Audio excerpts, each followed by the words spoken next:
जय किसान किसान भाइयों, चलिए शुरू करते हैं आज की वीडियो।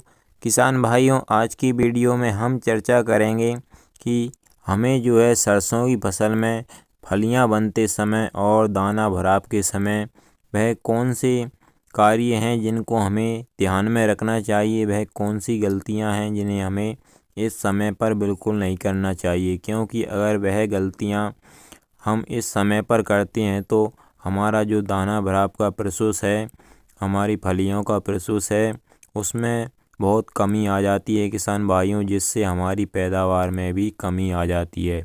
तो किसान भाइयों, वीडियो के साथ अंत तक बने रहिए। वीडियो में हम पूरी जानकारी देंगे इस बारे में।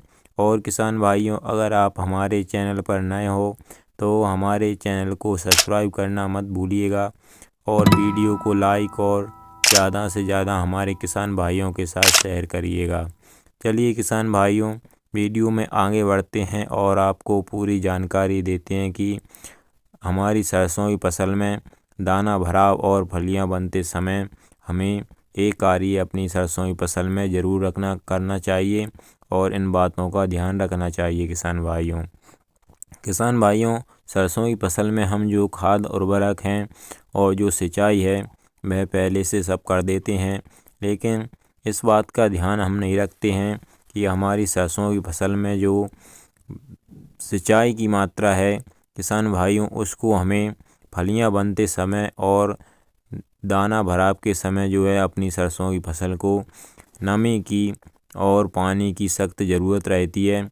अगर किसान भाइयों आप सोचते हैं कि अपनी सरसों की फसल में केवल और केवल 2 पानी लगाने से ही हमारी सरसों की फसल बढ़िया तरीके से आ जाएगी, तो किसान भाइयों ये कहीं ना कहीं सच भी है, लेकिन ये सच इसलिए है क्योंकि किसान भाइयों काली और गहरी मिट्टी में जो आपकी बढ़िया मिट्टी है उसमें तो आपका 2 पानी लगाने से 2 सिंचाई करने से आपकी सरसों की फसल बढ़िया निकल जाती है किसान भाइयों। लेकिन किसान भाइयों हमारी जो हल्की मिट्टी है, लाल मिट्टी, पीली मिट्टी है, उसमें किसान भाइयों आपका 2 पानी से काम नहीं चलता है। उसमें आपको 1 पानी दाना भराव और फलियां बनते समय पर अपनी सरसों की फसल को देना बहुत ही ज़रूरी है किसान भाइयों। क्योंकि इस समय पर जब हमारी सरसों की फसल को नमी की आवश्यकता होती है तो हमारे खेत में नमी नहीं रहती है, जिस कारण से हमारी जो फलियां हैं और दाना भराव का प्रोसेस है वह धीमा हो जाता है और उससे सही से हमारी सरसों की फसल में दाना भराव और फलियां पूरी तरीके से जो उसका उस तरह से होना चाहिए उस तरह से उसकी प्रोसेस नहीं होती है किसान भाइयों। इसलिए आपको इस बात का ध्यान रखना है कि फलियां बनते समय और दाना भराव के समय आपकी सरसों की फसल में पर्याप्त नमी होनी चाहिए किसान भाइयों।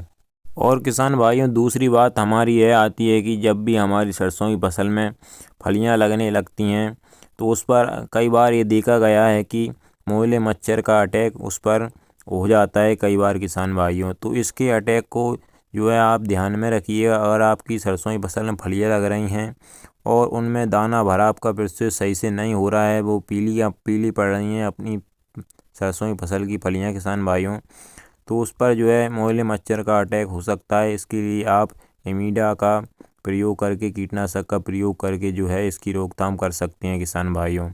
और किसान भाइयों, तीसरी बात ये आती है हमारी कि इस समय पर जो फलियां बनती हैं हमारी सरसों की फसल में, तो किसान भाइयों ये ठंड की अवस्था आ जाती है। इस समय पर ठंड अधिक होने के कारण पाला पड़ने का खतरा बना रहता है किसान भाइयों हमारी सरसों की फसल पर।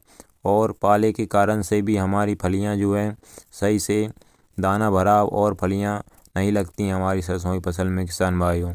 तो पाले के रोकथाम के लिए किसान भाइयों हमने ऑलरेडी पहले वीडियो बना दिया है, आप उसको देखकर पाले की अच्छे तरीके से रोकथाम कर सकते हैं किसान भाइयों। जब भी आपके क्षेत्र में आपको लगे कि हाँ हमारा पारा माइनस में जा रहा है, हमारे यहाँ पर पाला पड़ने की संभावना है, तो किसान भाइयों उसकी आप रोकथाम कर सकते हैं। उसका लिंक मैं ऊपर आई बटन पर दे दूंगा किसान भाइयों, आप वहां से क्लिक करके उसको देख सकते हैं। उसमें सारी जानकारी है पाले के बारे में कि अपनी फसलों को आप पाले से कैसे बचा सकते हैं किसान भाइयों। ऊपर आई बटन पर क्लिक करें और वीडियो देखें किसान भाइयों, पूरी जानकारी है उसमें। तो किसान भाइयों, अगर वीडियो अच्छी लगी हो तो वीडियो को लाइक और चैनल को सब्सक्राइब करना मत भूलिएगा। जय किसान, धन्यवाद किसान भाइयों।